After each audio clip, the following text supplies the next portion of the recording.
Hey now, we are getting over, and I am the Silver King, Adam Silverstein, here to lead you through these hard times. With your 2025 WWE Night of Champions instant analysis. That's right, Getting Over is back once again, and we are here to break down all 6 matches from the WWE Night of Champions card.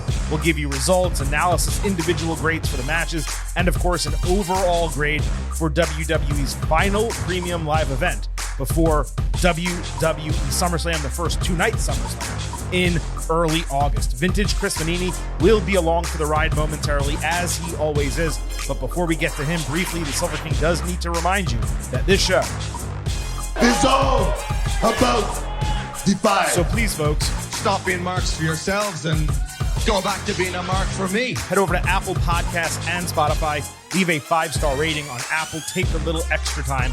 Leave a 5-star written review. If you do, we will read it live right here on the show. Also want to remind you to subscribe to us on YouTube at Getting Overcast. You can listen to full-length audio episodes there. You can also watch full-length video interviews all on YouTube at Getting Overcast. And please follow us on social media at Getting Overcast on Twitter, at Getting Over on Blue Sky for episode drops, news, analysis, highlights, all of that good stuff. You also get to vote in pre- and post-show polls, which factor into the final segment right here on our Instant Analysis podcast. And when you leave those questions and comments for the show, we always circle back and answer as many of them as we possibly can. We will do that this coming Tuesday in our next WWE episode, which will also be a second look at Night of Champions. So please follow us, subscribe, support us by leaving those 5-star reviews. We would greatly appreciate it. Kicking off this show, as we always do for our instant analysis, the Silver King and Vintage, we crack open a couple cold ones. And today I have from Cigar City Brewing, Tampa, Florida. I told you, one of my favorite breweries here in the Sunshine State. It is an apple pie ale, my favorite dessert in a beer from one of my favorite breweries. Can't wait to try it. Vintage, what do you got over there? I've got a Dallas Blonde from Deep Ellum Brewing in Dallas. Nice. That's a new brewery and a new beer that I have never heard you mention before. Yeah, for the show, yeah. No, for the show, it's been around for a while, yes. But I'm saying you've actually gotten something different is what I'm pointing at here.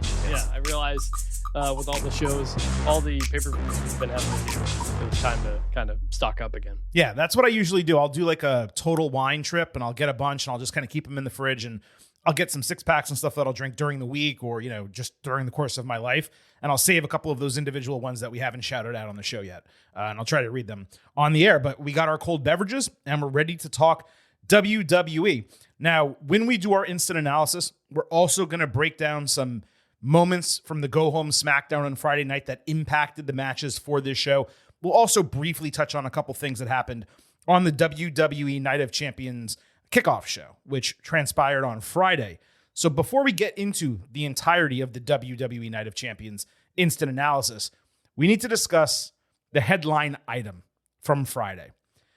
Because these kickoffs, they happen before every premium live event, Chris. Most of them are pretty boring. They go as expected, nothing notable one way or another. Except this time, CM Punk came out last. And let me just say, if you thought these last few weeks were a bad look for CM Punk, holy shit, did he completely bury himself as an all-time hypocrite on Friday. So this all started when he arrived in Saudi Arabia, didn't say hi to some kid that was waving at him, and that became like a mini controversy. He almost pushed him away a little bit. Now, he probably just was rushing somewhere and couldn't be bothered, but it was not a good look, to be fair. But it was circumstantial. So anyway, Punk gets announced for the kickoff, and the crowd mostly boos him despite simultaneously singing his song. He goes up to who I presume was the same kid he accidentally dissed the day before, takes a picture with him, good move. Then he gets on the stage, and there's some random dude like heckling him, almost as if it was a planted representative for Punk to be able to single out and talk to. So Punk goes over to this guy. He acknowledges on the mic that he's angry about his social media post from 6 years ago. And he says, quote, "This guy wants me to apologize for a mean tweet I wrote 6 years ago. legitimately had nothing to do with Saudi Arabia. I woke up and was crabby and wrote a mean tweet to The Miz, and I apologized to The Miz. I sincerely apologize to all of you and all of Saudi Arabia. All-time bad look for someone who now goes down, in my book, as an all-time hypocrite. Punk finally decides to apologize for something. And it's to Saudi Arabia, of all places. You can bet your ass this was not some spur-of-the-moment decision. I would bet significant money this was either planned out or at least the apology aspect was demanded by that regime. This is a guy who told Miz to suck, quote, a blood money covered dick. Let's clarify what Punk meant when he said that. The insinuation was that Miz was such a weak-minded, unprincipled individual that he would jump over to a Blood Money in the Sand show against any morality that he should possess. Now, Punk is not only over there, he's apologizing to a regime that murders journalists and homosexuals and treats women like second-class citizens. You cannot grandstand on a moral high ground and not only go over to work there, but then apologize to them.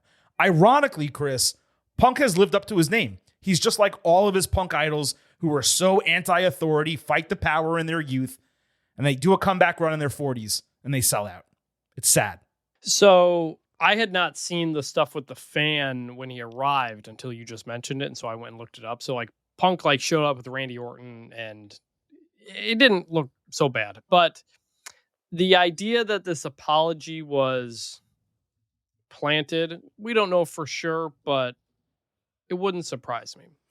Everything you said there about Punk, and by the way, Punk did literally call out Saudi Arabia in his tweet. It wasn't like, no, people misunderstood it. He says, Right. Go suck a blood money covered dick in Saudi Arabia, you effing dork, I think is what it was. Right. Like he wrote Saudi Arabia. So bad look, hypocritical. We've already talked about it. I hate that Punk Cena is happening here in Saudi Arabia for the final time. Mm-hmm. All of that said, every time we do these Blood Money in the Sand shows, we have tried to make a point of the people of Saudi Arabia are not the same as the government, monarchy, Regime. people in charge of Regime in charge of Saudi Arabia. And do I think Punk feels bad that he disrespected just the normal people of Saudi Arabia whom he's about to perform in front of? Yeah, I could buy that. I could buy that he legitimately wants to apologize to them, but doing it in the manner that he did, only doing it now, not doing it any time in the past, not saying I didn't mean the people. It's extremely hypocritical. It's unfortunate, but it was what it was. Had he apologized to the people, to the WWE fans in Saudi Arabia, to the people who follow our product, to the people of this country, I apologize, it would have at least been a little bit better, but that's not whom he apologized to. He apologized to the nation. And why do I know that it was planted? Well, they played it during SmackDown for an arena full of 26,000 people on Friday night. And Triple H, in the post-show coming out of Night of Champions, mentioned that Punk apologized. So this is nothing that they did once just to kind of get it over with. They made it a point for people to see this. And that's why it's hypocritical. That's why it's so sad. You can't say I have morals 6 years ago, and now because I work for this company and because I'm going over there, and they said this is the only way I can fight Cena, that now I don't have those morals anymore, and that's okay. It's not okay. You have to take a principled stand sometimes, and people believe in Punk. Now, there's also something to be said for, even people who serve as idols for youth, heroes. No one's perfect, okay? And people make mistakes, and they have flaws in their character that you don't necessarily have to overlook, but you should yearn to be better than your heroes, to be better than your idols. So, if you were someone who really looked up to CM Punk and you're extremely disappointed by the way he handled this situation, the answer is be better than him. And that's pretty much all it is. I also understand if you're a young person in Saudi Arabia who wants to like CM Punk, but feels like he disrespected you, that apology maybe would have meant something to you. Mhm. But I'm really surprised he did this whole thing. Me too. Are you? Yeah. Like I'm, Kevin Owens hasn't done it. Sammy wouldn't do it for a while until, the relationship between countries and all this stuff was a little bit different situation. But I'm still really surprised he went this far and actually did this whole thing. Yeah, it's shocking to me. I understand the concept. It's a thing that will stay with him forever in the minds of many fans. Forever. I understand the concept of, they're working through Cena's final run, and baby Paul Levesque comes up to Punk and he's like, look, we want to run this match. We want it to be with you as a face and Cena as a heel.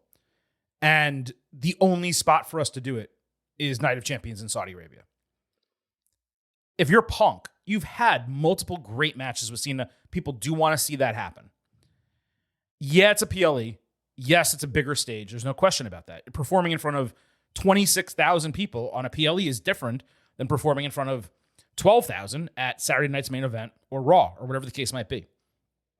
If I was Punk, unless it was written into my contract that I had to perform at least one of these shows, let's say, or whatever the case, if it was not a mandate that I needed to do this to fulfill my contract, then I would say, Paul, I appreciate that. Let's do it at Saturday night's main event in Atlanta. And that's a main event for a TV. And by the way, that's going to draw a sick rating.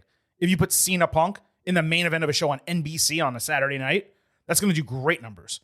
So I would have stood my ground, and you can say, well, Silver King, you weren't in that position. This is what I can tell you, and I don't want to get into this too deep because I don't want to really get into specifics of it, okay?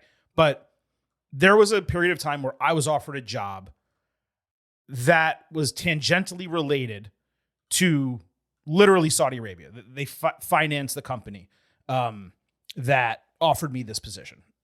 And it was a lot more money than I was making. I flat out turned it down. It was a lot more money than I was making. I turned it down.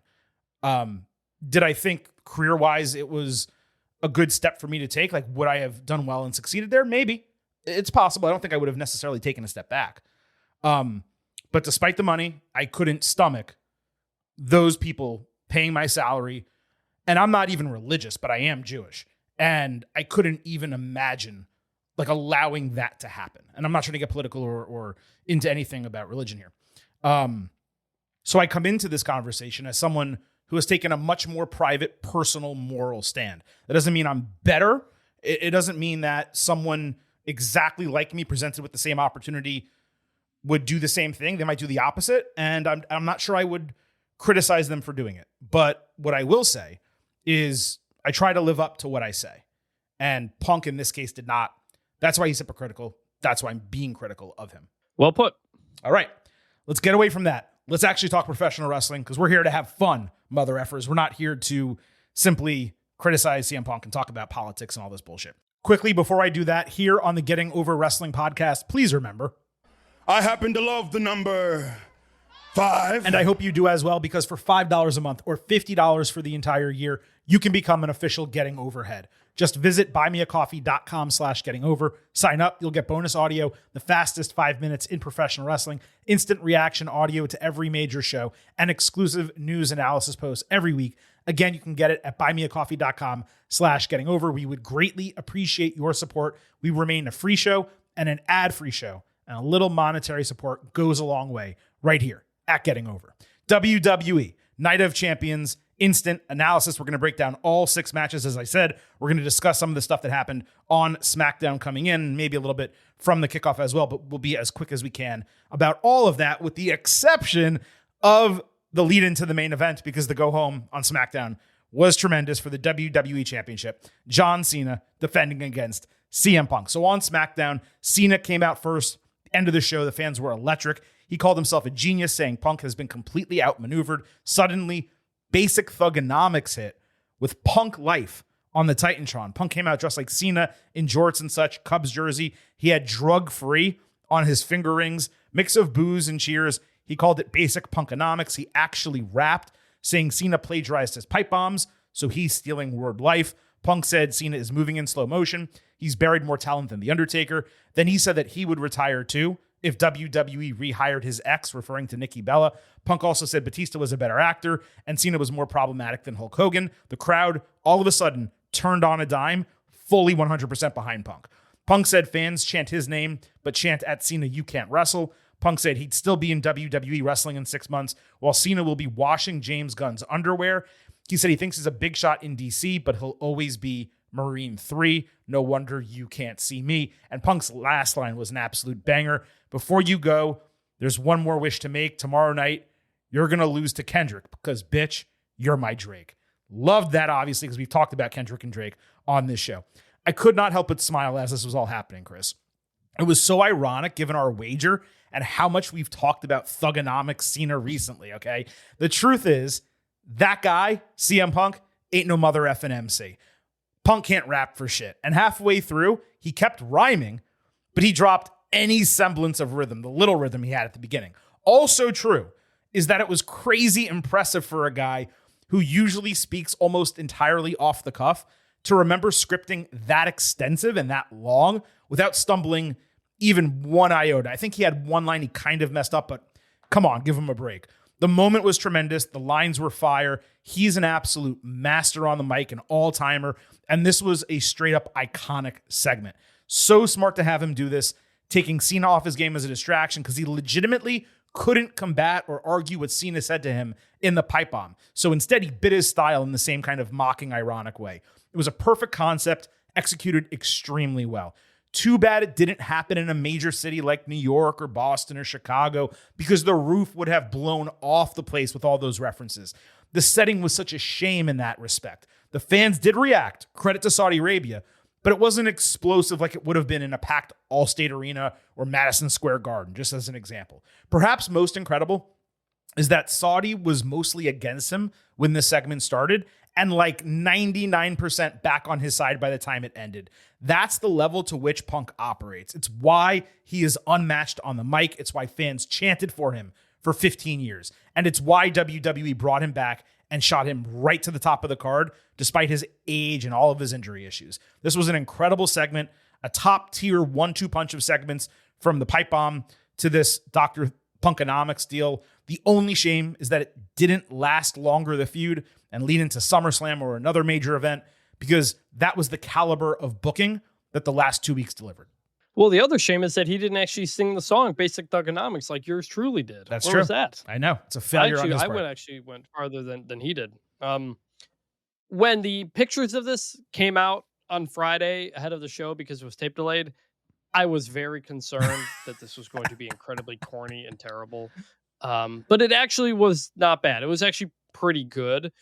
He was mostly fine. Sometimes, I don't know if, like you said, he either lost the rhythm or just didn't rhyme at certain points. But overall, that's why that even when Cena did that back in the day, like it keeps you on the edge of your seat because you're waiting for that next line. It's an interesting style of promo that I'm not like looking at my phone, listening in the background. I'm paying attention because you know an insult is coming and you don't have to listen to the same old recap promo type of stuff.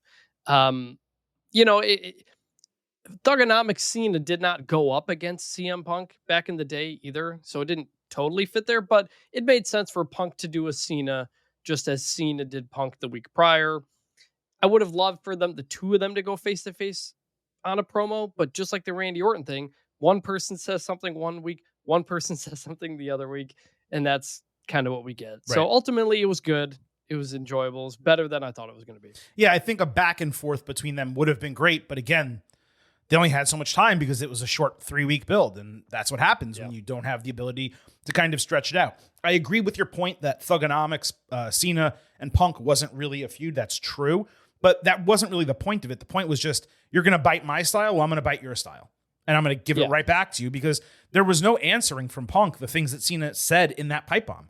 So he just had to have fun and kind of, needle him in a similar way, and that was really the only move he could have made. So I just loved this. Was it segment of the year? No. I mean, I think the pipe bomb apples to apples was better than it. like if you're just comparing them directly. I think there's other segments of the year that have been better than this as well. Segments in 2025, this year I meant, that have been better than this. But for a go-home, was it great? Yeah. And back-to-back, like I said, the pipe bomb and this from Punk Life, like it was SummerSlam quality. It was Royal Rumble quality, maybe not WrestleMania, but like right there. And it's just a shame that, unfortunately, it was for Night of Champions. Anyway, let's move to what happened at the PLE.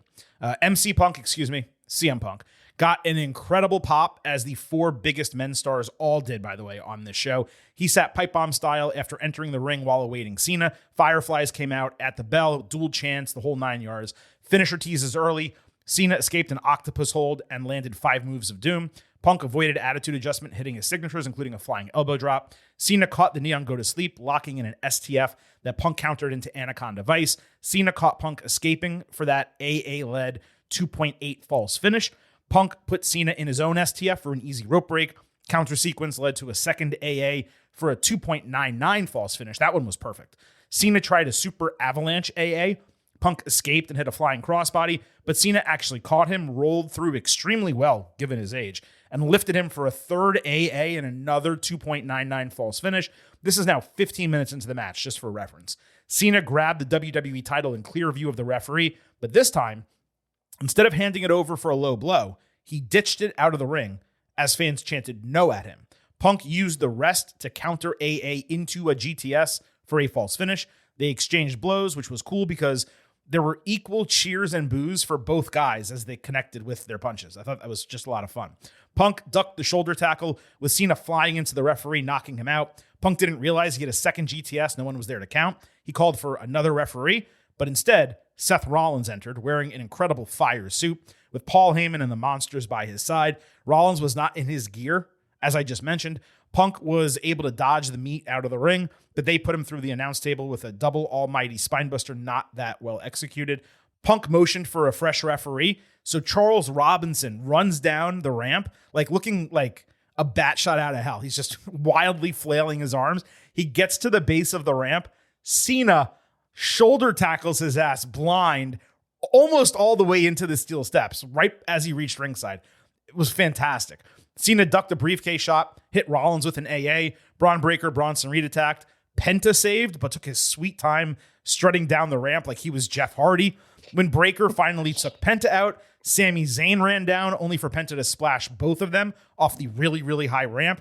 Bronson went for a tsunami on Cena, but Punk pushed him off the ropes. Cena then lifted Reed for a massive AA, clearing the ring with only the original competitors standing. Punk offered a hand. Cena shook his hand and held him close, but his face turned to a scowl just like it did for Cody. Punk was ready, though, unlike Cody. Rollins ran in with a briefcase shot to prevent a GTS, landed a stomp on Punk. Cena threw Rollins out of the ring. 1, 2, 3. Retained the title. In some ways, I just wish there was like less to talk about coming out of this match, because whenever Cena main events these days, it always feels like there's layers of good and bad that we need to kind of parse through. Going in, you knew Cena would not win this clean, whether that was a belt shot, interference, whatever the case. So my expectation was not that we were going to have some epic fourth match between them, nor that Punk would lose clean and not be protected in some manner. For that reason, the Rollins of it all was perfectly fine with me, especially the final moment. The heel turn callback with the hug that Cena did, great as well. What bothered me was the extended interference. There was no need whatsoever for Penta and Zayn to be involved here. It was far too long of a stretch without the actual competitors being the focus of the main event.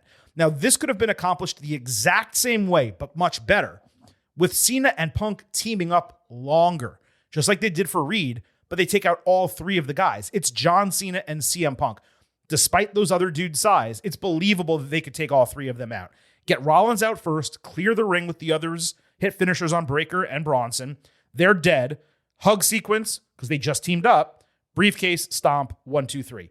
To put that in plain terms, the finish was overbooked and convoluted when it didn't need to be, even if they were going to do interference. Up until then, the match was great.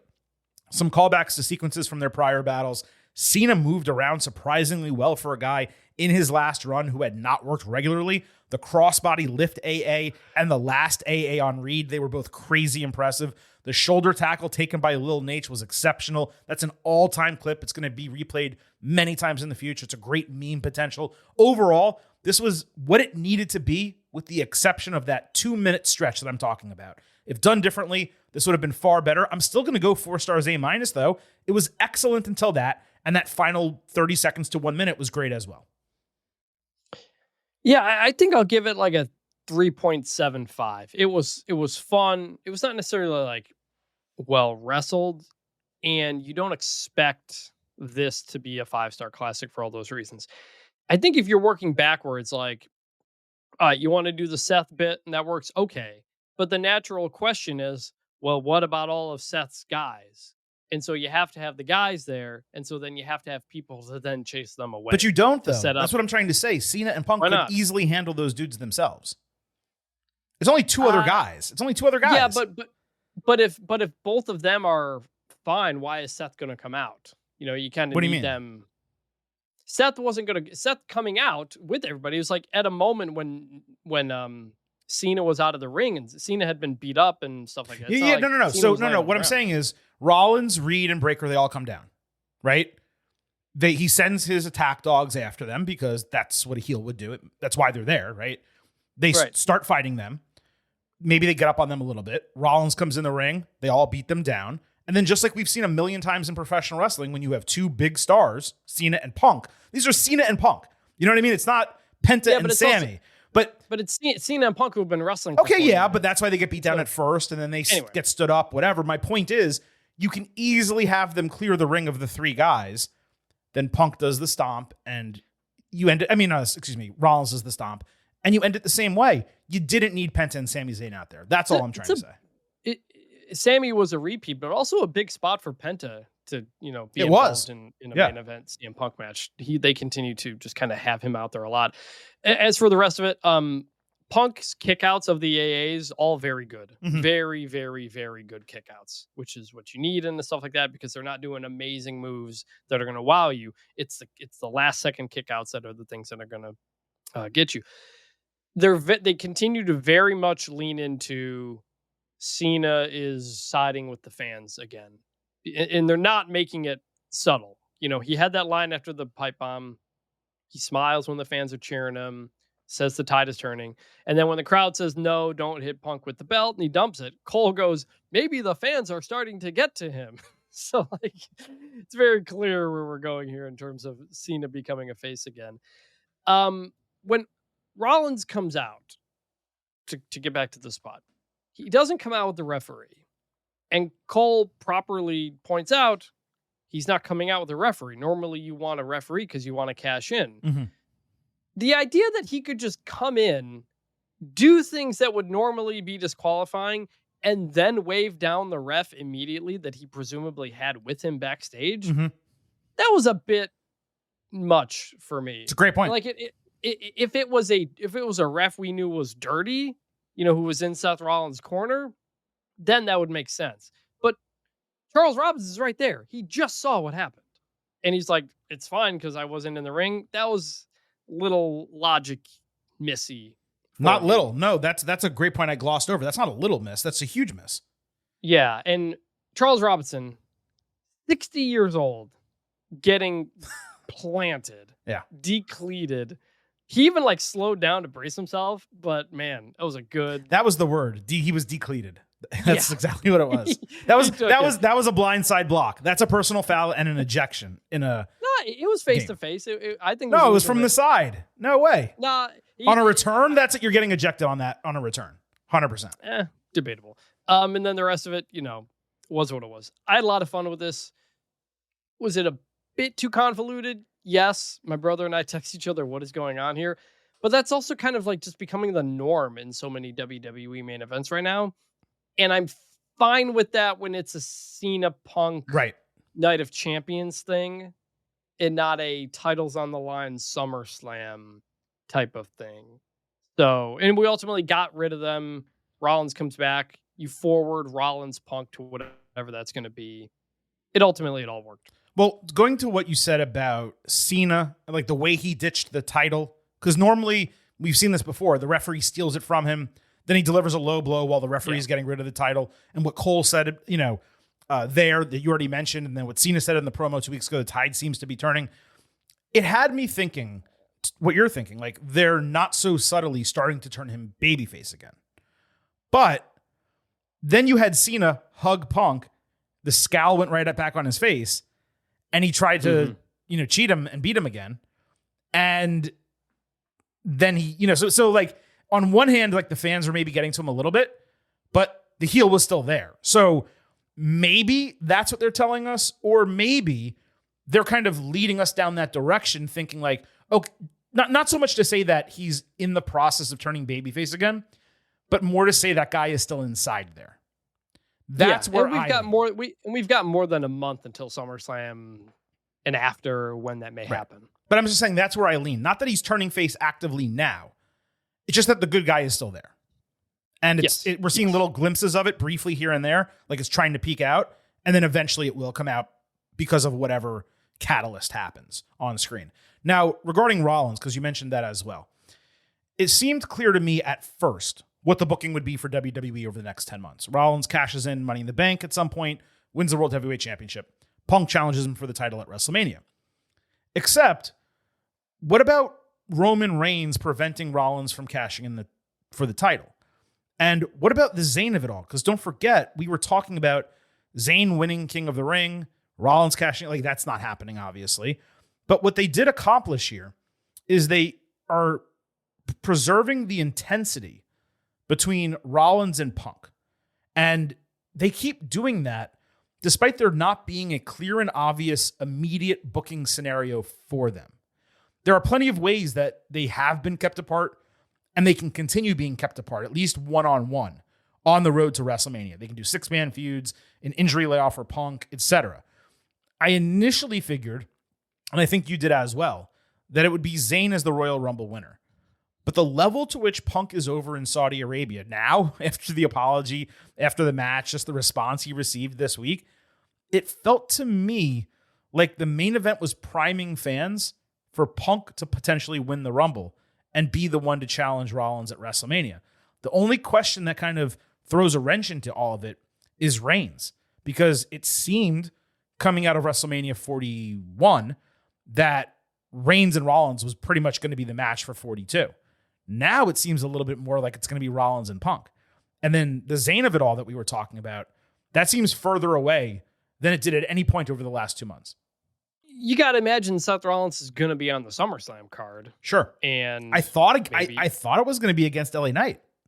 Right. We thought maybe LA Knight stopped to cash in. You do LA Knight. Maybe it's not. Maybe it's LA Knight Bronson and it's Punk Rollins. 2-night SummerSlam in New York. I don't know what the ticket sales are, but they're going to need this show to work because they've got 2-night SummerSlams for the next several years. Yeah. So doing Punk Rollins again there makes sense. Is that a night one main event, or do you have a women's match you'd rather do? I don't know, but you got to have something else now because we're going to have Cena Cody.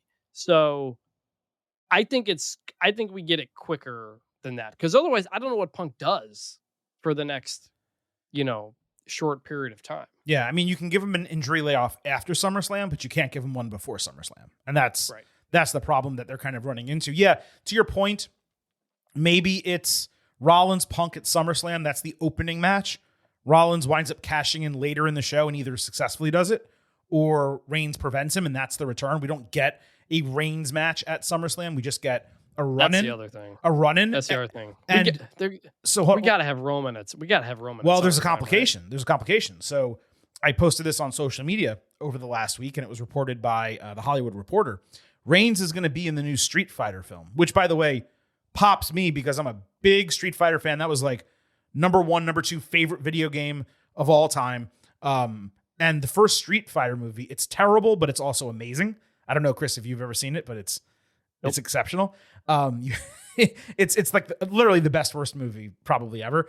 But the point is that begins taping the end of August. So a few weeks after SummerSlam. So the question is, with 5 weeks of build, do they bring Reigns back for a short feud and a match at SummerSlam and get him out? Or do they not even bother with that?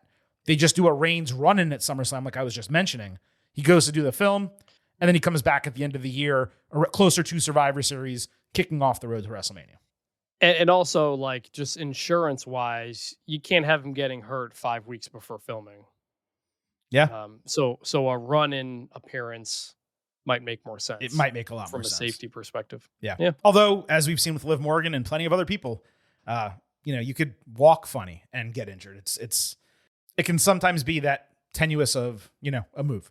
All right, let's move on. King of the Ring final, Cody Rhodes against Randy Orton. Cody opened SmackDown getting a rousing ovation. Orton followed, getting his theme screamed. The whole segment was shot with what seemed to be a hand camera because WWE had transmission issues during its live taping. Really strange that they were unable to get like a regular taped version of the segment because I figured cameras would still be recording.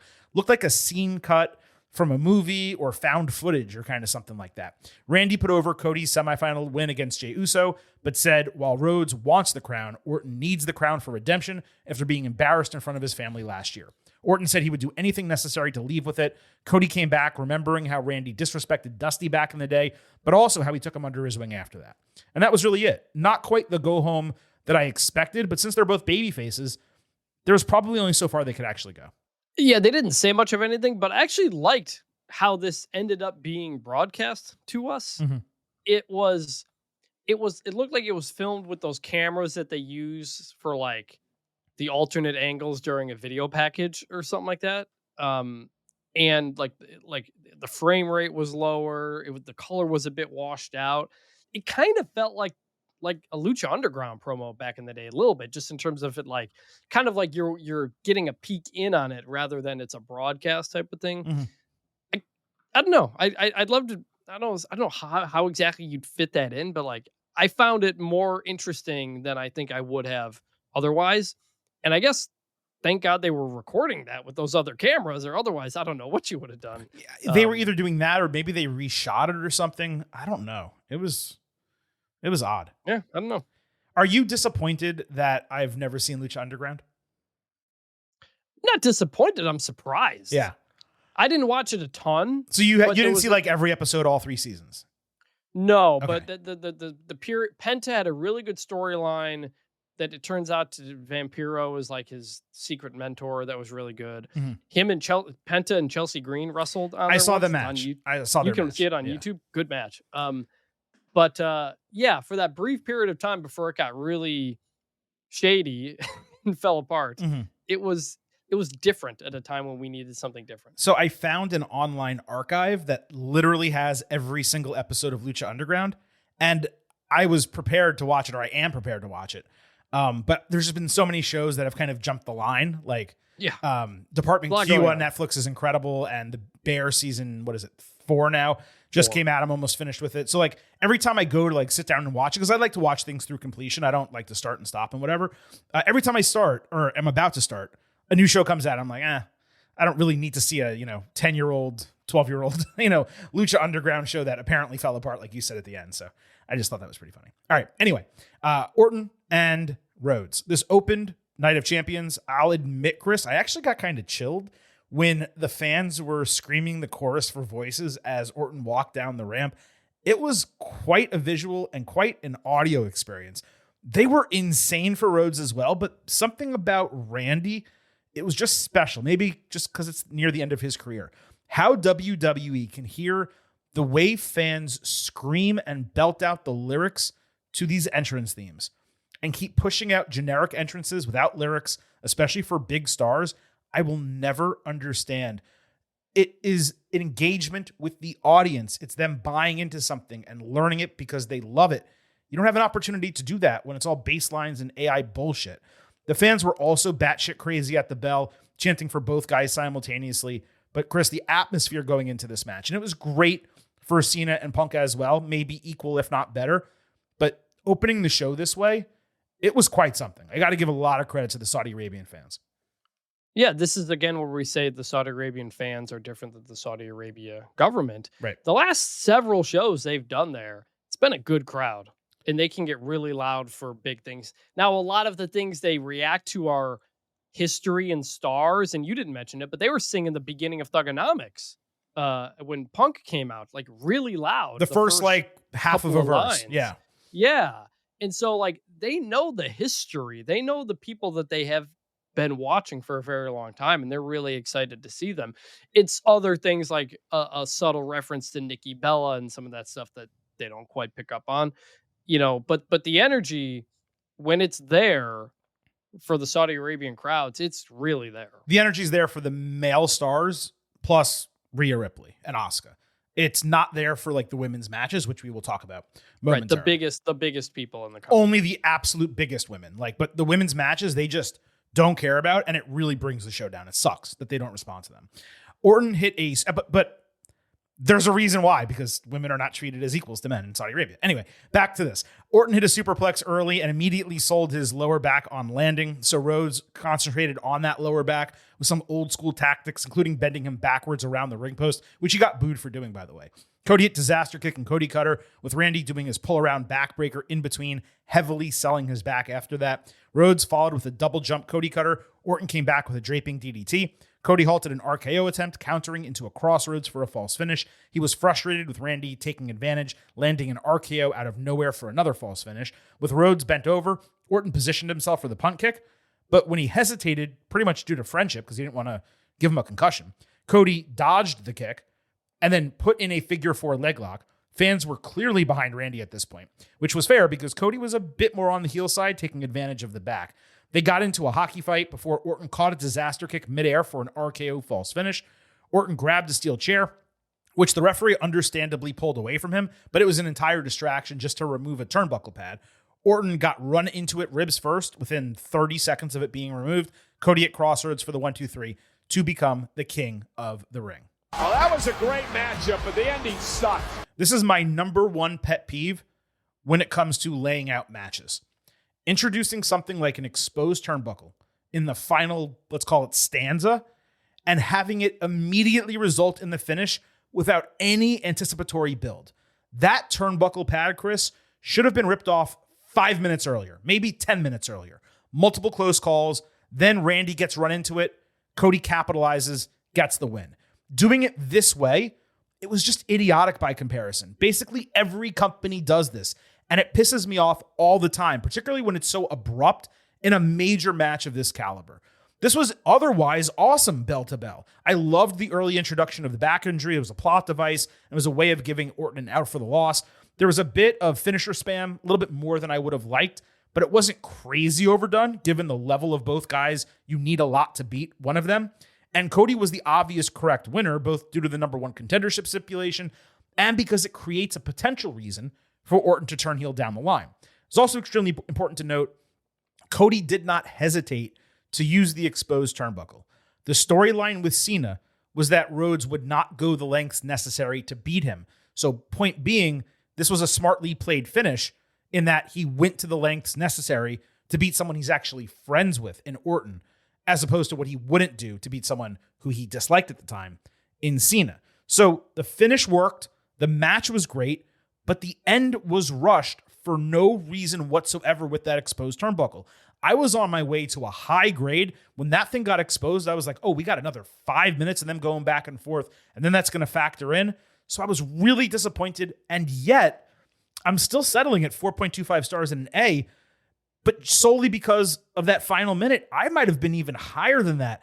It was a classic old school WWF style match, and it was extremely well wrestled with both guys. Orton got an out, Cody got the win, and the fans ultimately cheered for him at the end. Yeah, I'll give this a 4. The fans cheered for him at the end, but they wanted Randy more than they wanted Cody to win this match, which was interesting. And I think not just because it's Saudi Arabia, I think crowds in the US may feel like that too, which is why it's going to be interesting when we presumably have Randy turn heel on Cody, pointing back to a lot of this stuff here.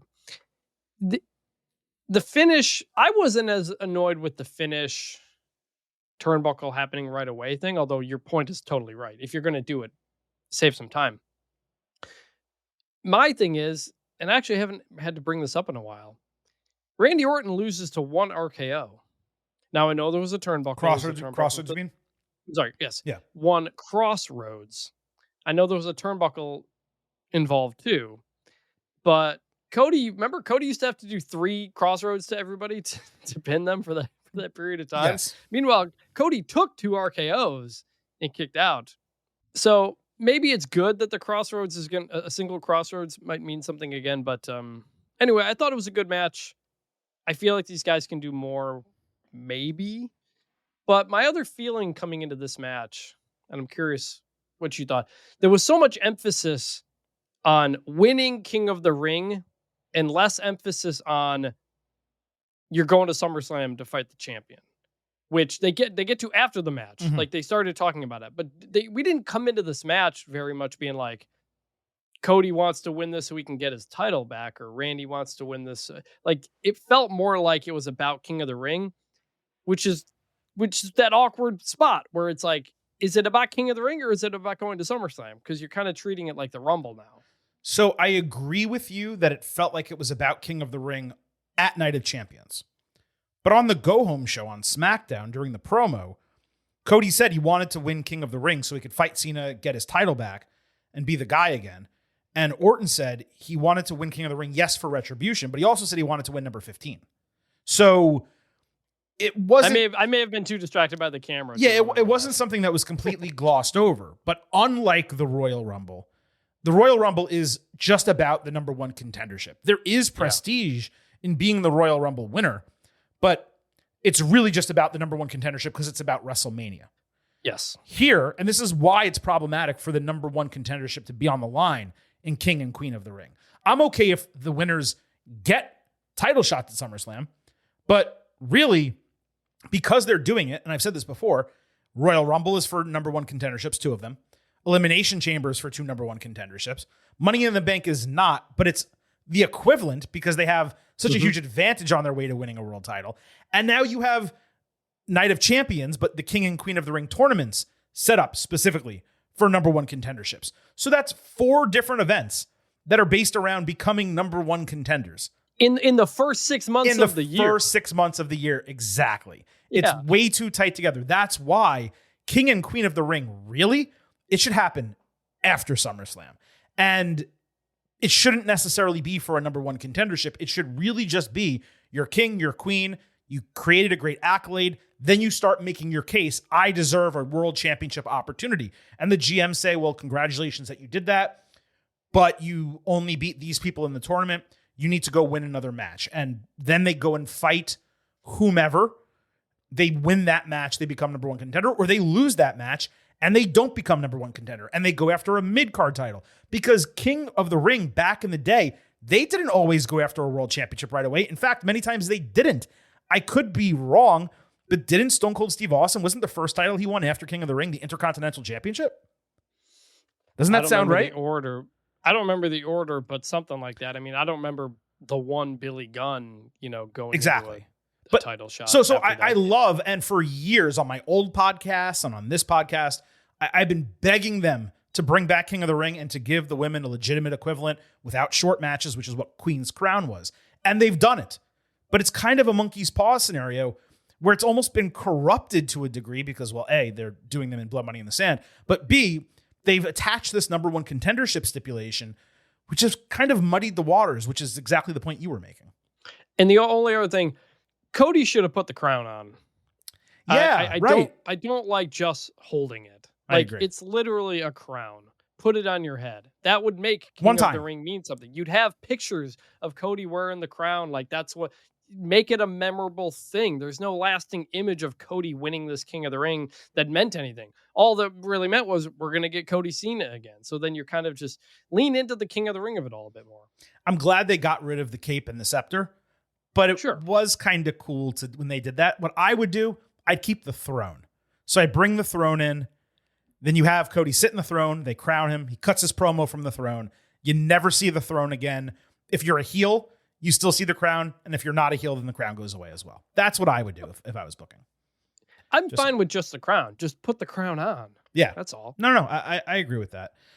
Now, Cody got interviewed after the bell. He thanked Randy as a mentor and an advocate, calling him the legend killer and a future Hall of Famer. Orton was already out of the ring, and he looked none too pleased about anything. What was interesting is he was in the background, like kind of lurking, and it looked like he was walking on the side ramp backstage, but like Cody turned around a little bit. And I thought Orton was going to run down to the ring and attack Cody because he was lurking there. And I was like, why is he still in this picture? Like, clearly they want us to see this happen and Cody to be blind to it. It didn't happen, though. None of that. Rhodes said he understood how fans feel when he goes up against other WWE favorites, but he would get the ball back at SummerSlam. Exactly what you want a post-match promo to be. Better than most. Getting the ball back as WWE's quarterback. I thought it was a pretty great line at the end. I didn't love the line. Like, I get the ball back. That's just it's a weird thing to say about winning a pro wrestling championship. I don't care that. And then Cole immediately says, like that's a quarterback. He sounds like the quarterback. I don't want you to sound like a quarterback. I want you to sound like a pro wrestler. So they've been calling him the quarterback of WWE I know for 2 years now. I don't like it. Okay. I don't like calling him the quarterback. Call him the face of the company or something. I'm cool if you don't like it, but it's not illogical in it, is all I'm trying to say. No, I get it. Fine. I just don't like it. That's completely your prerogative. Let's move to Queen of the Ring. Jade Cargill against Asuka. Wade Barrett hosted a face-to-face segment with the finalists on SmackDown. Asuka got a huge reaction, which was awesome to hear. Cargill basically said she's not scared of Asuka, who shot back that Jade is strong, but power is not everything compared to her skills and experience. Asuka looked cool as hell, by the way. Some dark makeup with her hair kind of half braided. New look for her. Naomi interrupted, saying it doesn't matter who wins because she has the Money in the Bank briefcase, and she can't wait to continue ruining Jade's career. Cargill ran over Asuka trying to get to Naomi. Asuka got pissed, obviously, as one would. Completely laid her out with some kicks to stand tall. That obviously gave away the result of the final, but it was smart to have Asuka dominate her in that situation. After going to the golden braids, Naomi was back with red, but her gear was yellow. It feels like she's just messing with us on purpose at this point. Segment did not accomplish that much, kind of building for the final, but Asuka was great here, as usual. She is just so ridiculously, effortlessly cool. And it's great when that coincides with her being fully over, like she has been since her return a month ago. Plus, she was back wearing a full suit for the first time in a while, and longtime listeners of mine know suited Asuka is the best Asuka, and suited Asuka is the absolute greatest. So was this segment amazing? Certainly not, but it popped me. Yeah, it was great. Asuka looked great. The suit, the eyes, everything. I think I mean, given what happened on Night of Champions, sure, but I wouldn't have done the Naomi stuff here. I didn't like it. Was unnecessary. Yeah. It was so blatantly hanging it. Again, focus on winning Queen of the Ring and what that means, not this other stuff. I guess the idea, though, is she's in Jade. She's a thorn in Jade's side constantly. She's not going to let her achieve anything. Yeah. And I'm also, okay by the way, with that. It's not like Naomi could cash in at this anyway. No, but that wasn't the point. It was just like, you suck and you're not going to have success, and I'm talking down to you. That's the way I took it. She was like, you can win Queen of the Ring. You can become number one contender. It's not going to matter because if you have that type of match, I'm going to cash in, which is really what we've been talking about on the show for the last month. Correct. To be fair. But again, that's focusing on the title shot of it rather than the Queen of the Ring of it. It's the opposite. Yeah, in this case. So, okay, Asuka's entrance at Night of Champions was incredible. Jade's was great as well, but her look stole the show. She was dressed in all white like Storm from X-Men, even with white contacts. Asuka dominated early until a Jade spinebuster, fallaway slam, kip up, and chokeslam. Someone needs to teach Cargill how to do a chokeslam, by the way.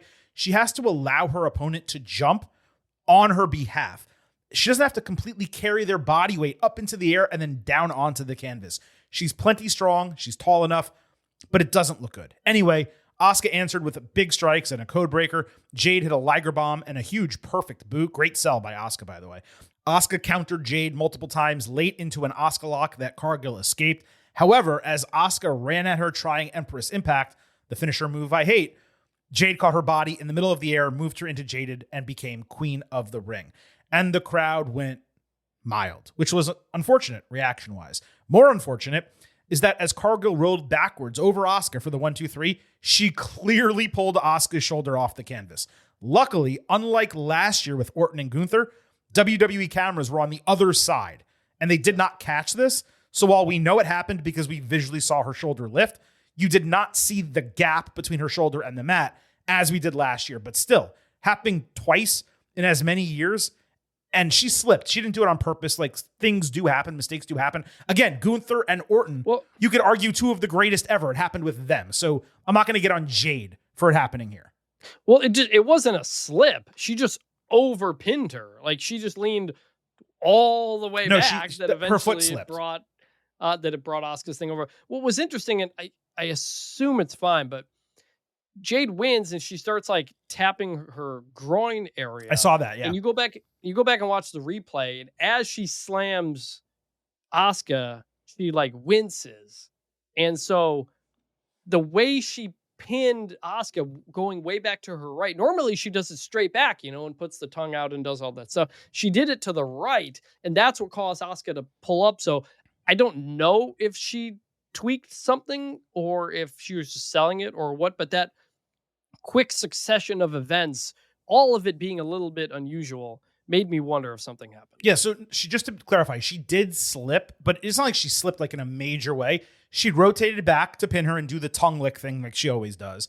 And because, to your point, she was leaning more to her right, her left foot kind of came out, and then her body weight shifted to the right, and that's how Asuka's shoulder came up. So that's why it was unfortunate. But no, I noticed that as well. As soon as it was 1, 2, 3, after she won, she grabbed the inside of her thigh, and I'm like, man, she pulled, hopefully, and didn't tear a muscle, because could you imagine she wins Queen of the Ring, she gets the #1 contendership, and then she can't have the match at SummerSlam. That would obviously be terrible for WWE. Now, in terms of the match, there were large portions of this that were strong.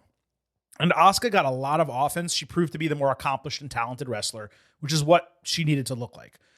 This was more Jade overpowering her in the finish, which is exactly what the booking should have been. The problem is that other portions of the match, outside of the good ones, were really clunky. And like King of the Ring, the finish came suddenly without much buildup.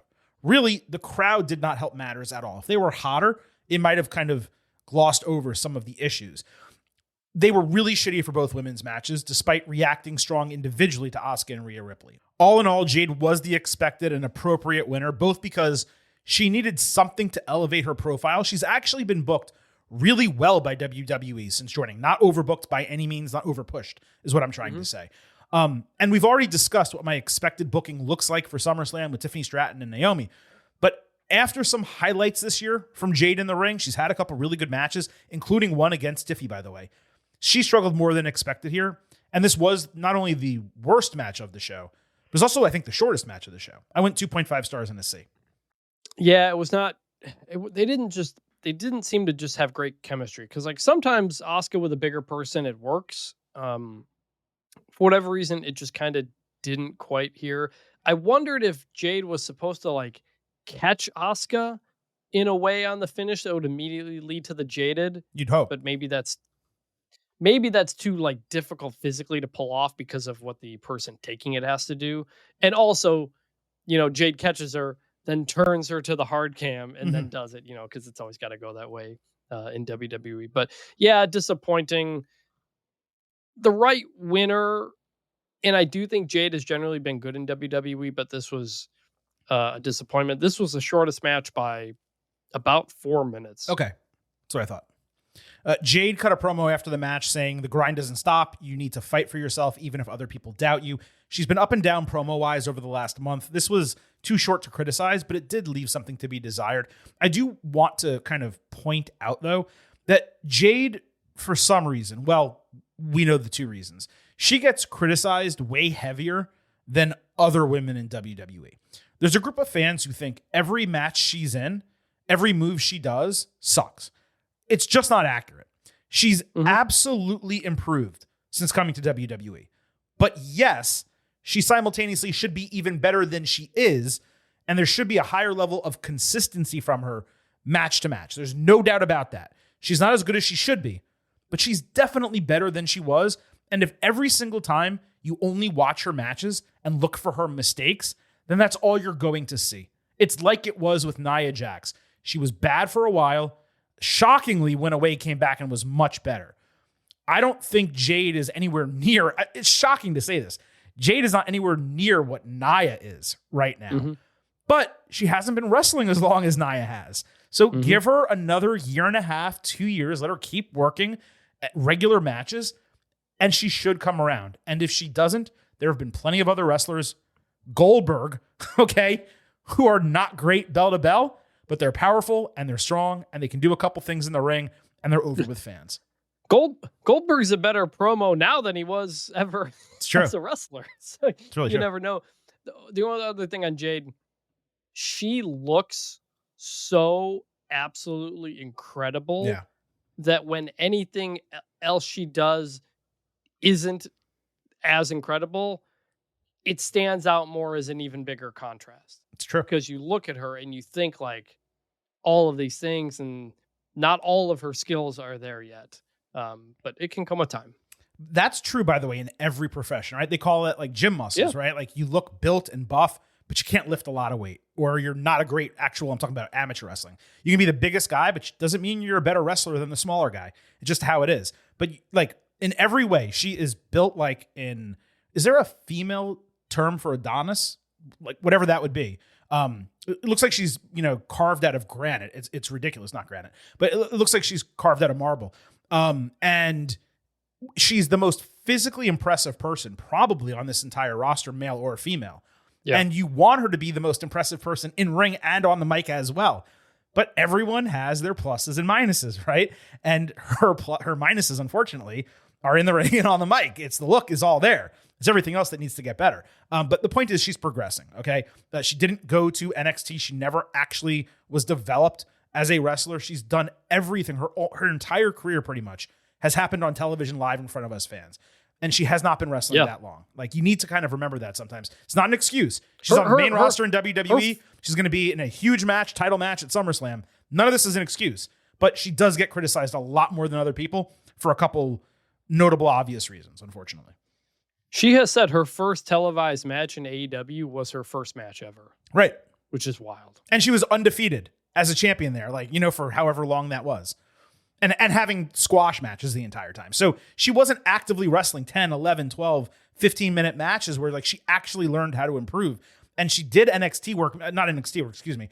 She did some work in the WWE Performance Center, but it was only a couple weeks here and there. She wasn't there consistently for an entire year. So just kind of wanted to point We're just saying she has to get better, but she has to. She can. She can. She has time to, yes. Rhea Ripley against Raquel Rodriguez were in a street fight. Ripley was interviewed on the Countdown show, and over the 3 minutes she spoke, Chris, I could only think to myself how this was the most real, interesting, and personable that she has been, maybe across her entire WWE career, but at least since she began her dominant run.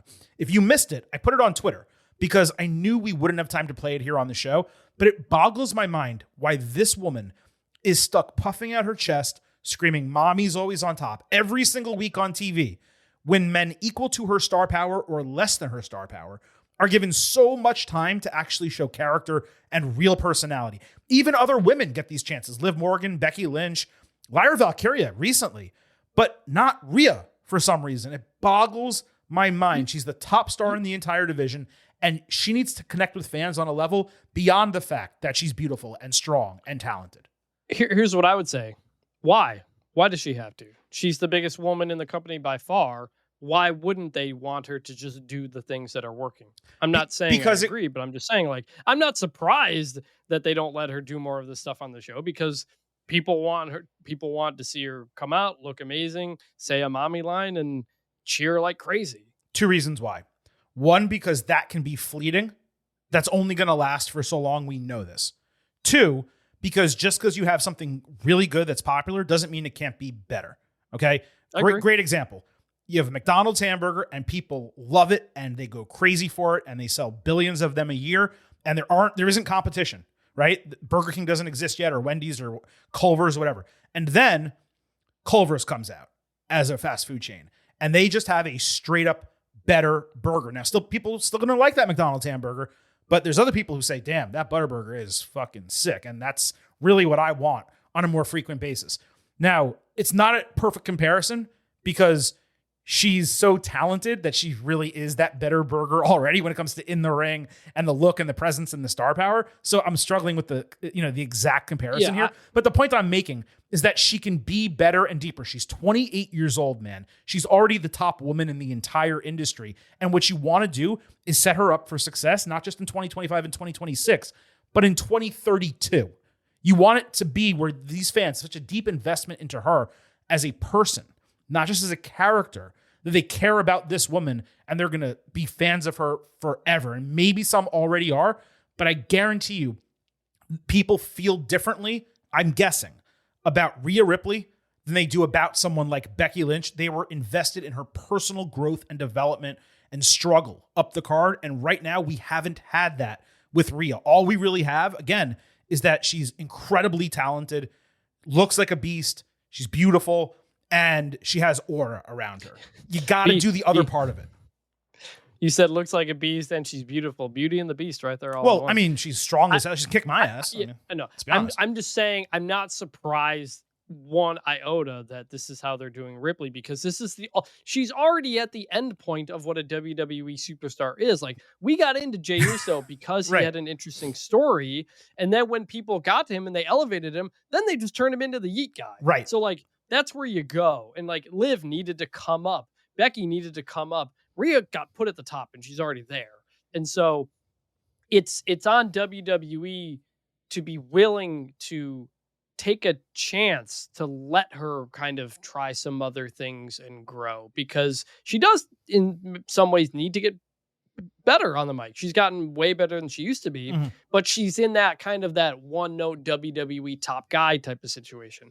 And I just don't know if they're ever going to be like, all right, let's try something different with Rhea, who's unbelievably popular right now. Yeah, like let's expose her emotionally and let her show another side. It's a great point also because like Tiffany Stratton, similar to Rhea, she joined the main roster. She didn't get pushed as hard immediately. Well, actually, Rhea didn't get pushed as hard immediately either, but she nevertheless got rocketed to the top, and it's Tiffy time, and that's it. Like, that's all she is, and you can see it's already fleeting for her. Like, it's starting to kind of trickle away, but Rhea, she's so strong and so good that she was able to skip that kind of character development part.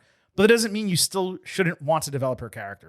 That's why I keep hammering on it. Let's get back to the match because we really went off on a tangent here, but I think it was a good conversation for us to have. This was second on the card. It was called a Riyadh Boulevard street fight for the first time ever by the ring announcer during the entrances. The reason is, I was curious. I thought it was just like a random thing, like, oh, just call it a Riyadh street fight or whatever. The arena, Kingdom Arena, used to be called Boulevard Hall. So that's where Boulevard. Well, is that the name of the street it's on? Is it on Riyadh Boulevard? I'm looking at the map. It's in Arabic, so I can't tell. Fair enough. What I love is how Rhea mouths the words to her song as she walks down the ramp. It is so cool and confident and badass. Unfortunately, while Rodriguez's gear was technically tinted with some purple, they looked almost identical in the ring, which made for a kind of crappy visual at the onset of the match. Raquel hit a huge lariat, 2 fall-away slams early before locking Rhea's arms in the ropes. Rodriguez teed off with a kendo stick before Ripley kicked a chair into her face and got free. They placed the announce table lid over the barricade. Raquel caught Rhea jumping off the table and put her into the lid with a powerbomb, shattered it. She went right through it down to the ringside area. It was awesome. Ripley drove Rodriguez's head into the steel steps, then whipped her with a leather-studded belt, hitting a razor's edge out of the corner.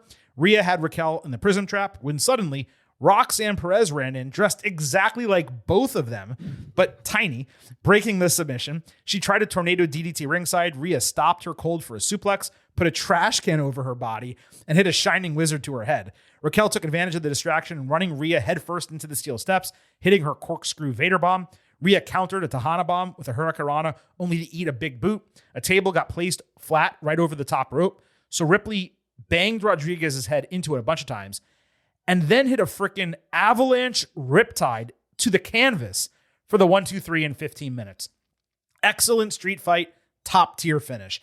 It somehow managed to set itself apart from a last woman standing match just 24 hours prior, despite basically being the same stipulation. I probably need to go back and watch the original Ripley Rodriguez street fight from NXT just for comparison's sake. But what I loved is how many opportunities Raquel had to dominate Rhea and actually appear to be her equal. This was her best singles match since returning last year, and especially with Liv Morgan out, she needs to be elevated on screen, and she was on this show. That was accomplished through this match. It was also accomplished on the go home, where she got that promo, I think on Monday night, that really it was short, but it was more than we've gotten from Raquel, and it was the best I think she's spoken on the main roster as well. Ripley won as expected. It took a lot to put down Rodriguez, though, including the Perez interference. Since Raquel was losing anyway, I personally would not have involved Roxy at all. When Perez showed up, I figured Rodriguez would get a long-needed win against a bigger star. Unfortunately, that did not happen. I presume the reason was to show that Roxy has Raquel's back and she wants to be her partner, so she can kind of assume Liv's role as tag team champion. And then, because of that, they can completely move away from Rhea. If Rodriguez won, Ripley would have needed to get the win back, and that would have prevented them from moving forward with the tag team storyline. This was exactly what it needed to be bell to bell. The crowd left a lot to be desired here. They absolutely sucked outside of a couple big spots. 4 stars, A-. Probably my second or third favorite match of the night. Same. I'd probably give it a 4 stars as well. These two beat the crap out of each other. Like, they really did. The Raquel being tied up in the ropes with the kendo stick stuff. I'm sorry, Rhea tied up in the ropes and Raquel hitting her with the kendo sticks. We don't get that spot very often anymore. I love that spot. The arms stuck in the ropes type of stuff. And so it was like, oh yeah, we used to get that a lot, and it sets up a lot. It worked for the style of this match. The Roxanne interference made sense because you're going to make them a tag team on Monday and move forward and yada yada. I just didn't like everybody wearing black. As we all said, they all look like Catwoman, pretty much the same. And that final spot was insane. Like, it's not too hard to lean too far one way toward the ring and that table like flips. Like that was really tough to do. Props to both of them for executing that perfectly. The camera angle sucked. They always do this with high spots in WWE. Yeah, they missed it. Where they shoot it from below or from the side, or you change camera angles during the move and you lose the context for how incredible it is. If you put that on the hard cam and you see, like, it would have looked so much cooler because that was a great spot. And I just hate how WWE handles those spots on the production side.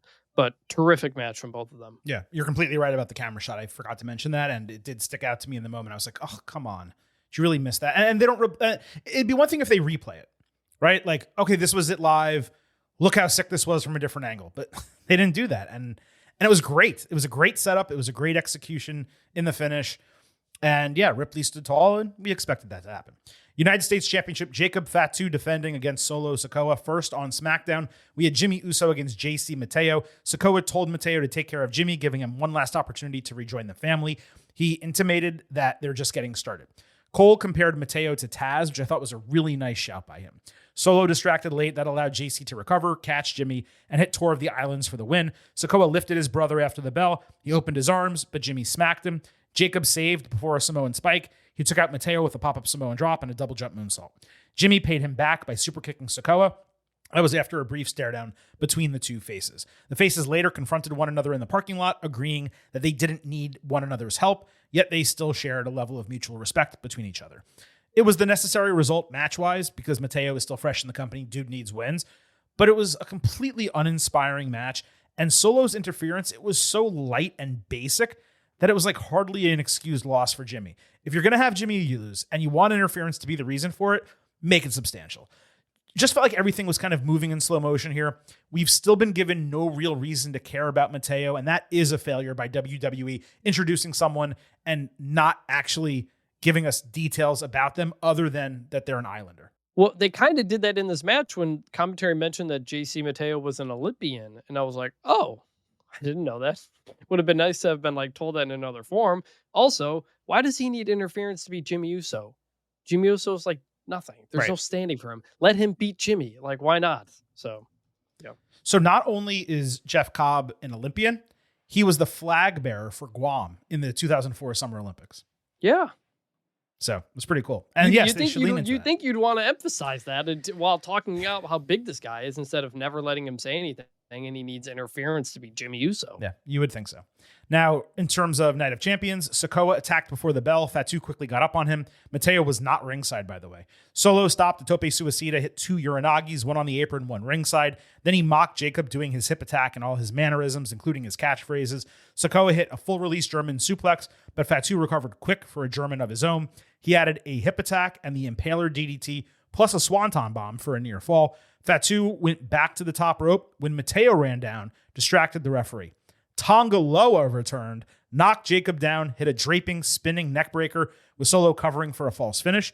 Fatu ducked Samoan Spike, took out all the seconds with a straight-up ridiculous corkscrew plancha. No way he should be able to do that move. Jacob caught Solo for a pop-up Samoan drop, took out JC with a hip attack. Then he did a double jump moonsault on Sikoa, but the referee was too distracted to cover. Hikuleo ran out of the crowd, broke the fall, screamed, "You had everything" at Fatu, chokeslammed him into the announce table, threw him back into the ring. Sikoa hit Samoan Spike with a 360-degree flip sell from Jacob. Awesome. And Solo Sikoa won the United States Championship, the first singles title of his main roster career. Chris, I believe I had that. It's unfortunate that Michael Cole stumbled and completely botched the call in every conceivable way, trying to explain Hikuleo's appearance. He basically called the Tonga Loa return twice, then added possessive to say that's the brother of Tonga Loa and Tama Tonga, which is factual, by the way. His name was not uttered, likely on purpose, though he has been going by Hikuleo during a couple dark matches that he's run recently. I actually think they were WWE main event matches. So if he's going by that name on that show, I presume that's going to be his name on TV. And Cole either didn't know or he wanted to act like he didn't know because it was such a surprise. But there's been a lot of consternation about Hikuleo being signed and not appearing on TV for a year. Long story short on that, he was signed to be integrated into the Bloodline story. But there were injuries and creative plans got changed. And they didn't want to just throw him on screen. They wanted it to be in a situation where it made sense and he was needed. This was a situation that finally made sense and he was needed. This was the right booking. Jacob has been going nonstop since debuting in WWE. Rocket strapped to him right from the jump. He soared to the upper mid-card of the men's division right away. He had not faced any real adversity throughout this entire run. Having him win the title at WrestleMania, that was a fine decision for the accolade and the pop in the moment. But as a babyface now, he needs to be fighting against a level of adversity. Similarly, Solo's crew needed to expand. It's now 4 deep. It's an actual faction again. When Tama Tonga returns as a 5th, that's going to be even bigger. Hopefully they get an actual stable name and they run as a real crew because that's been missing on SmackDown. It was also smart the way this was done. They did the swerve, making viewers think that, okay, Mateo's going to interfere, but Jacob's going to overcome him. Oh, wait, no, Tonga Loa returned. Wait, Jacob kicked out. He's going to win this match. And then they brought in Hikuleo third as the big surprise. Jacob's going to be perfectly fine with the loss. He was totally protected. He's likely going to take the title back in a month at SummerSlam. If not then, shortly thereafter. It was nice to have a surprise moment and unexpected, for some, title change. And really, I'm just happy for Solo, man. He got something that he's deserved for really the last year. His work has massively improved, especially character-wise on the mic. And was this a great match? Maybe not a great match, but it was a great moment, at least for me. 3.25 stars and a B. Yeah, it was okay. The Hikuleo part, I wasn't thinking like, oh, there's Tonga Loa, there's Jason Mateo, that's all the interference.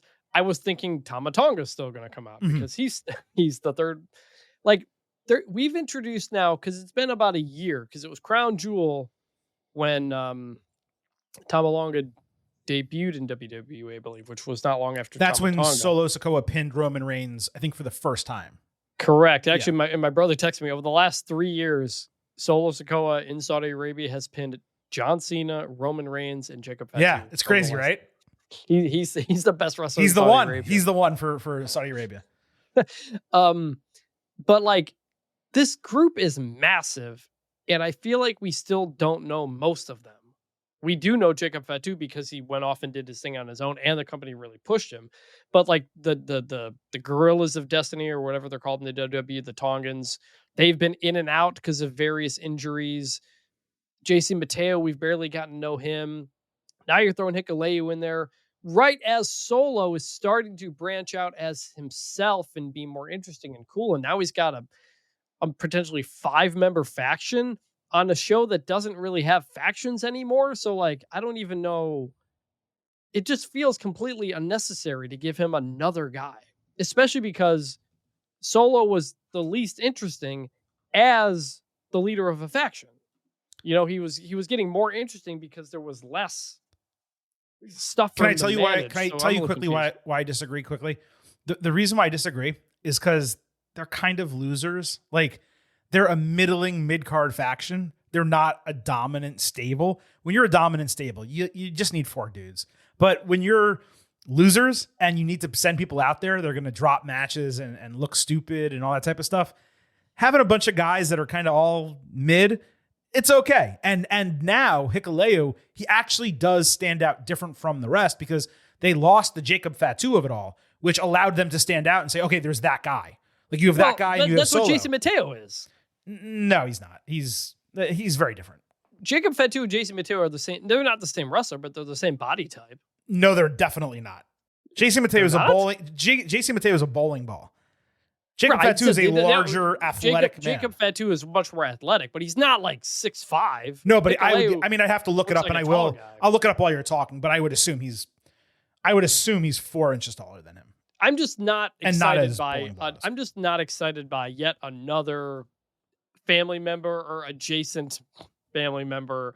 Like we're not. Also, get a name. Like we're not doing New Bloodline anymore, right? No, like, but now they're kind of just a faction again. But I agree, they do need a name.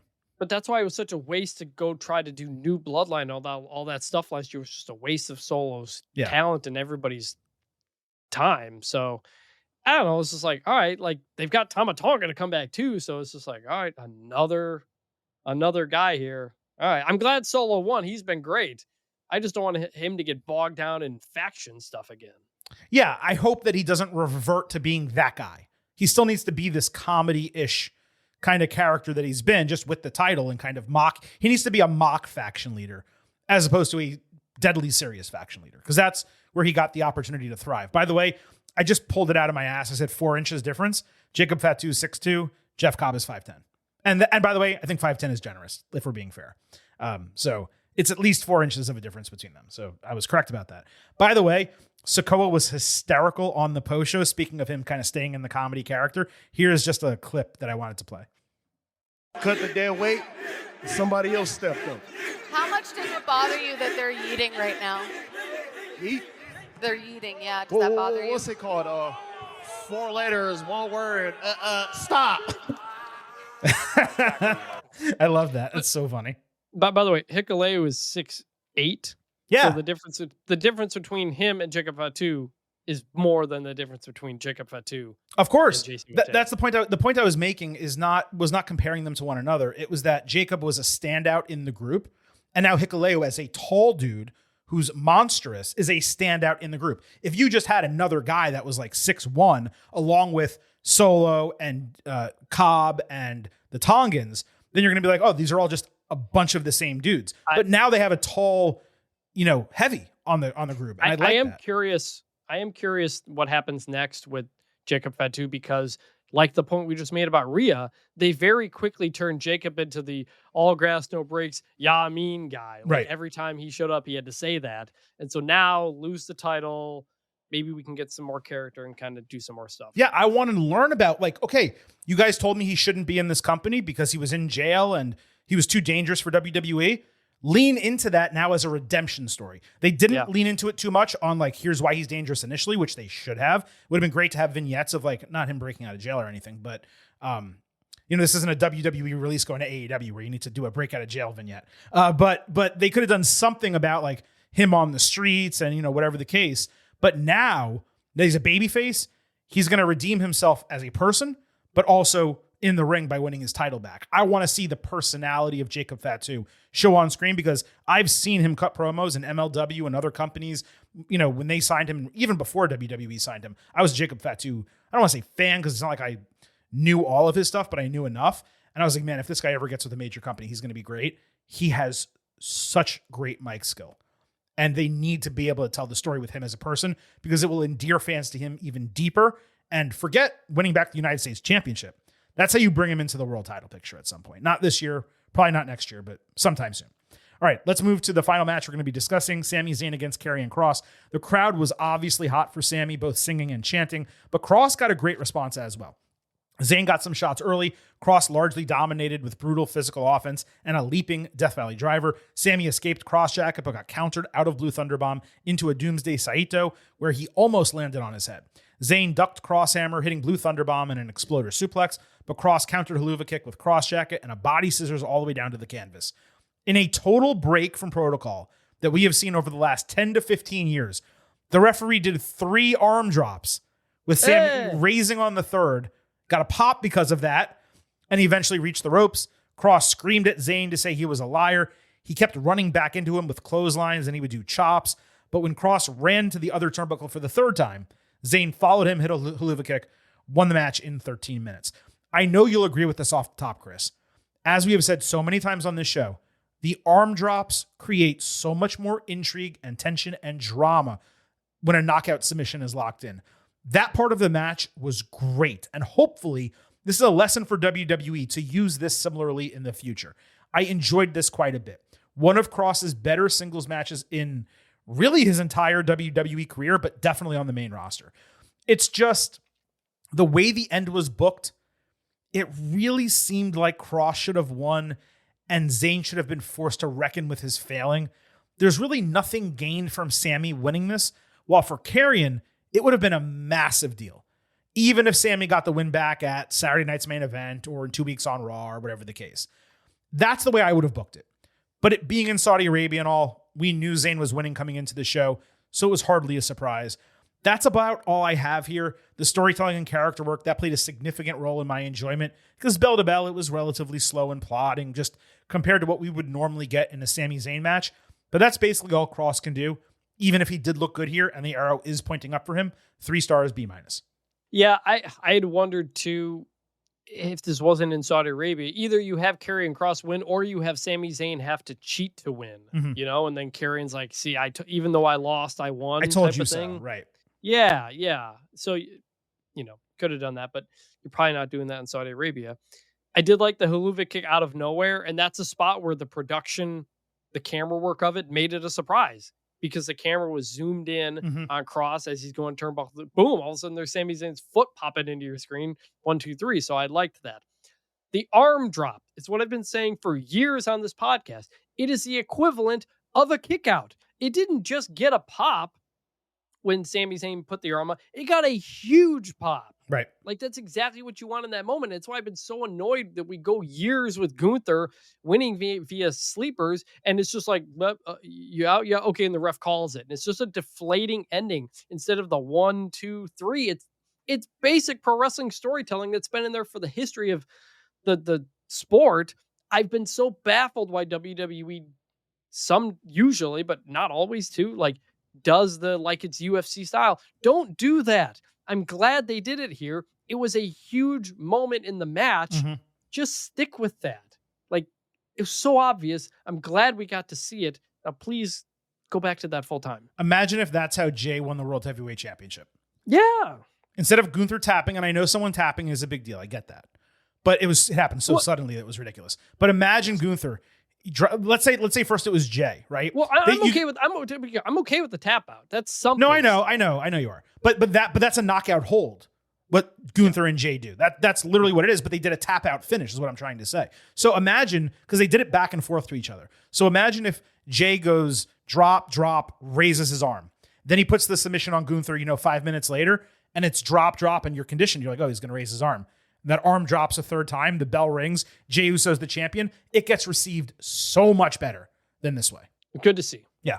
All right. That wraps up the instant analysis for WWE Night of Champions. I did want to make a correction because I said something incorrect. I think it was on the Ultimate Preview. The Dominic Mysterio AJ Styles match for the Intercontinental Championship was pulled off of this show during Raw. And I said that was a shame because this would have been Dom's first singles match for the Intercontinental title. I just confused the IC title with the United States Championship. Dom's defended it in singles matches multiple times, including against Penta and Octagon Jr., just on the prior PLE. So Money in the Bank it was. So I just forgot. My bad on that. The United States Championship here. This was Jacob's first one-on-one title defense, and he lost to Solo Sikoa. So that's how I kind of conflated the two, got them confused with one another. Silver King, like I said, makes mistakes sometimes. It just happens so rarely right here on the Getting Over Wrestling podcast. Chris, now that we've done our full wrap-up, it is time to get to the grades. First, we're going to discuss our pre-show grades. We're going to go over those, and then we'll give you our post-show grades, our final grades for WWE Night of Champions. I will reiterate, if you follow us on social media, at Getting Overcast on Twitter, at Getting Over on Blue Sky, not only do you get episode drops, news, analysis, highlights, and all of that good stuff, you can send in questions and comments for the show.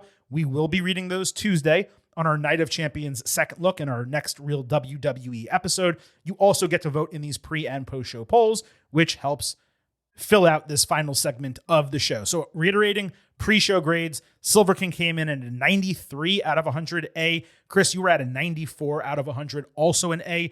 We thought the card was extremely strong coming in, especially those two signature men's matches. Our listener votes, Getting Overheads on Twitter at Getting Overcast, 31% were in the A range, 58% B plus to B, 11% B minus to C plus. That averaged out to a 90 out of 100, so an A minus. A rare occasion, Chris, where you and I had higher expectations than the listeners going into a show. Yes. Look, like coming in the card on paper, like elite. And not only that, like the show is going a bit longer because we have 6 matches to talk about. Right. You know, it wasn't a 4-match card. One or two of those matches takes more than an hour. So it's set up pretty good. The only real negative card-wise is that it was called Night of Champions, but there were only 2 title matches, despite WWE having 11 championships on the main roster. And we did criticize that on the Ultimate Preview. When it comes to our post-show grades, our final grades for any PLE, but in this case, WWE Night of Champions, Chris, you always have the opportunity to go first. I hope you don't say the exact same number and grade as the Silver King, which we always seem to be aligned. But what is your final grade for WWE Night of Champions? A minus, 92. Okay. Out of 100. Good show. Nothing on it was bad. We had impactful things that mattered. A title change for the U.S. Championship. 2 number 1 contenders named. So like stuff happened. Mm-hmm. It was good. It mattered. But nothing was like amazing on the show. And I can't get there. There's not real. Rhea Raquel is probably the best match, bell to bell. But there's nothing on this show that I'm like, I got to go back and watch that. Or this is the show where like this amazing thing happened. It was all just like solid to good. So I think if I was to get into an A range, I'd have to have like something to really point to of like, that's when this happened. Mm-hmm. And I don't quite have that. I think if Cody and Orton and Rhea and Raquel ended clean, and in the Cody and Randy situation, you know, I don't want to reiterate what I said earlier and discuss it for another 5 minutes, but they just didn't do the finish that way. They gave us 5 extra minutes after that turnbuckle was exposed. That would have lifted me to, I think, a higher number than I would have been. I didn't feel that Roxy was totally necessary. Again, I understand why they did it for storytelling reasons, to create the tag team and to, you know, save the tag team championship picture. And maybe this wasn't the original plan, but they had to do it this way. But when you had the turnbuckle in that, and then you had Roxanne Perez in Queen of the Ring, first one, of course, being King of the Ring. And then you have multiple returns and interferences in the United States Championship match. And then you have the craziness, the overbooked finish of John Cena and CM Punk. This is a premium live event. When we get into these shows, I really want clean finishes. And if I'm not going to get them in every match, I'd like them in the majority. And we just didn't get that here. And that was disappointing to me. 3 of the 6 matches, despite that, were great. King of the Ring, Rhea Ripley and Raquel Rodriguez, and John Cena, CM Punk. No question about it. Sikoa winning the title was exactly what I wanted. It was done in a way to protect Fatu, which was smart. Cross was able to look strong despite the loss. Really only Queen of the Ring actively disappointed to expectation. And that's sad for me because Asuka had done great work since returning, and Jade may not have been as good, but I was excited about her getting this opportunity to be Queen of the Ring and get the push that I don't want to say she deserved necessarily, but that they've been building toward, because they have not overpushed her yet in WWE. So I was excited about that. If Cody Orton had a better finish, I think that would have been a signature match, something memorable that I would have gone back and watched a few times in my life. But to your point, I don't really think I'm ever going to watch this show again. Like, it's just, there was nothing on it outside of a rewatch that we're going to do for Tuesday, you know, when I watch it again. I'm never going to go back to this Cena Punk match. There's 3 others that are better than this. I'll watch all of those before I ever watch this one again. And it's kind of unfortunate that it didn't live up to expectation, because it's rare that you and I both go into a show with a 93, 94 grade, unless it's a WrestleMania or an All In or something where the card is just so stacked that you have really high expectations. So I'm kind of waffling here between an A- and a B+. I'm right on the border. I'm going to go ahead and say a 90 A-, because I have to be lower than you. I didn't think the show is as quality as your grade suggests. But at the same time, there was enough on it, Cena Punk, Orton Rhodes, and that street fight was pretty awesome, that it was a real enjoyable show. And when we come out of these, I don't feel necessarily, as long as I don't feel like my time is wasted and that things actually happened, that's where I get to like the 89, 90. And then from there, it's based on the quality of the matches and the booking and all of that. So that's my grade. In terms of our Getting Overheads, all of you got the opportunity to vote on Twitter at Getting Overcast. 17% said this was an A+ to an A. 49% were right where we were, A- to B+. 30% B to B-, and 4% C+ or lower. That averages out to an 89.3 out of 100, and that is a extremely high, but nevertheless a B+. So we're pretty much all, 3-4 points away from one another. The show did not live up to any of our expectations. All of our grades were lower than they were coming in, so that's consistent. But I think for us, it was more of a disappointment than it was for the fans, who were pretty much spot on. 90 coming in, 89 coming out.